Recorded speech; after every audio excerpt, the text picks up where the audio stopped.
Question de Marc.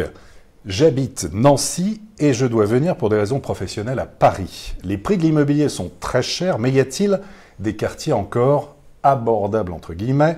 Comment comparer et vérifier les prix? D'abord, on a des données immobilières qui sont sur le site de la Chambre des notaires de Paris, objectivement, où vous pouvez voir arrondissement par arrondissement et puis même quartier par quartier. Donc véritablement, là, on a une base de données qui est extrêmement intéressante et puis ça nous permet de voir et de faire des comparatifs. Et puis on voit où c'est le plus cher et puis où c'est le moins cher aussi, nécessairement. Là, on a vu que bien sûr, ça continue d'augmenter. Objectivement, je crois qu'on a plus d'un arrondissement sur deux qui a plus de 10 000 euros. 10 arrondissements sur 20 sont à plus de 10 000 euros par mètre carré. Donc c'est effectivement très important et on voit que le prix en moyenne augmente. On est à 9 500, on parle de janvier 2019, 9 600 en gros.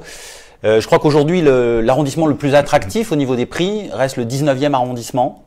Donc c'est Port de la Villette, en fait, le secteur. Exactement, qui a encore du potentiel, j'ai envie de dire, et qui est encore justement, on va dire, à des tarifs qui restent quand même très élevés, hein, parce que j'ai pas envie de dire que c'est pas cher, en réalité.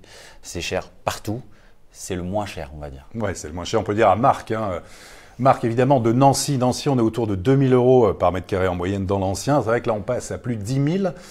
Plus de 10 000 euros du mètre carré en moyenne. On va être à 8 500 du prix en moyen. Avec le quartier, je crois que c'est Porte de la Chapelle qui est l'un des moins chers, autour de 7 000 euros par mètre carré.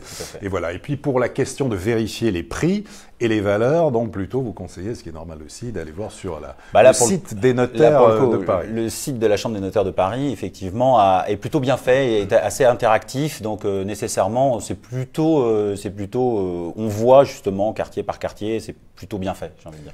Alors, question complémentaire, effectivement, plus 7% de hausse en l'espace d'une année à Paris. Est-ce que ça peut continuer comme ça longtemps encore? Alors, j'ai envie de vous répondre que non. Non, mais malheureusement pour l'instant, nos prévisions en janvier 2019, c'est oui, ça va continuer à augmenter. D'accord. Voilà, mais il y a forcément un plafond parce que le pouvoir d'achat des gens est quand même limité. Après, on est dans une métropole très attractive qui a pour effet justement de rendre les prix très élevés. Et au-delà de ça, c'est que Paris, c'est la capitale monde, une des capitales monde. Pas là, mais une, et qui a pour effet d'augmenter les prix, de tirer les prix vers le haut, parce que le monde entier achète à Paris. Et du coup, forcément, on n'a pas tous le même pouvoir d'achat dans le monde et on voit bien ce qui se passe. Donc oui, il y a une incidence et ça tire le prix vers le haut dans la capitale, mais finalement autour également aussi. Avec l'effet aussi, sans doute, du Grand Paris qui va… Exactement, c'est que la métropole du Grand Paris a pour effet effectivement d'augmenter ce prix. Mais en contrepartie, les transports vont s'améliorer. Donc voilà, il y aura des avantages et des inconvénients. Bon, alors donc Marc, concrètement, en tout cas, en attendant, c'est plutôt Porte de la Chapelle et du côté de la Porte de la Villette où c'est le plus abordable, entre guillemets. Pour Paris, voilà, on passe du simple au double en fait sur les arrondissements, je crois, du centre, plus le 16e arrondissement où là, on dépasse les 10 000 euros du mètre carré, même le 6e arrondissement qui est au-delà de 13 000 euros du mètre carré. C'est le plus cher.